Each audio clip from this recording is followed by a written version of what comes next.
नमस्कार सबैजनालाई। मैले चाहिँ सेलरोटी बनाएको अनि एक दिन त खाइसकिन्न हैन र। मेरो त बच्चाहरु पनि सानो छन्, उनीहरूले पनि त्यति खाइदिनन् है। अनि मैले चाहिँ फ्रोजनमा यस्तो जिप लकरमा प्याक गरेर अनि फ्रोजनमा राख्ने गर्छु। अनि बिहान बिहान चिया कफीहरुसँग यसो निकालेर तताएर खाने आफ्नो होममेड हो है। बाहिर किनेको पो अब ऊ हुन्छ, आफ्नो आफैले बनाएको त भिन्नै हुन्छ नि त, राम्रै हुन्छ नि त। अनि आफैले निकालेर तताएर खाने यस्तो म चाहिँ फ्रोजनमा राख्नलाई यस्तो गरेँ।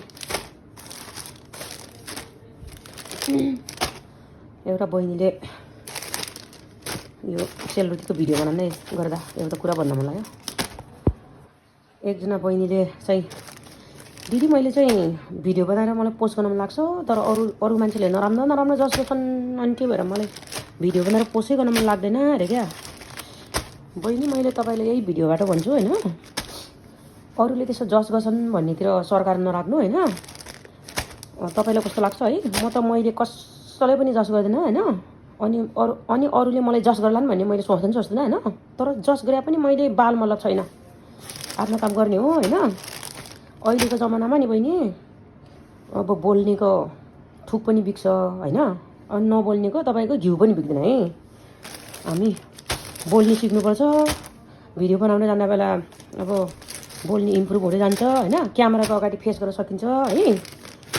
अब बनाउनुहोस् तपाईँले पनि, यदि बनाउने मन छ भने। मनै छैन भने त नगर्नुहोस् हैन। तपाईँको यदि मन हुँदाहुँदै गुम्सेर बस्नु भएको छ भने तपाईँ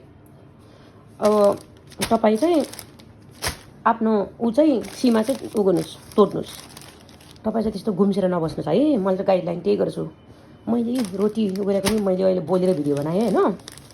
अरूले के गर्ला भन्ने कुरा चाहिँ नसोच्नु हैन। मेरो हिसाबमा चाहिँ मैले कसैले पनि जज गर्दैन। अनि सबैले राम्रै सोच्ने भएर होला, पोजिटिभ सोच्ने भएर होला। मलाई नि अरूले नराम्रो जज गर्लान् भन्ने मलाई लाग्दैन हैन। अरू नराम्रो सोच्यो नि आफ्नो आफ्नो मन हो हैन। फुलको आँखामा फुलै संसार, काँडाको आँखामा काँडै संसार। नराम्रो सोच्छन् भने नि इट्स ओके, म त एक्सेप्ट गर्न सक्छु। बहिनी यदि तपाईँलाई मन छ भने गुम्सेर नबस्नुहोस् हैन।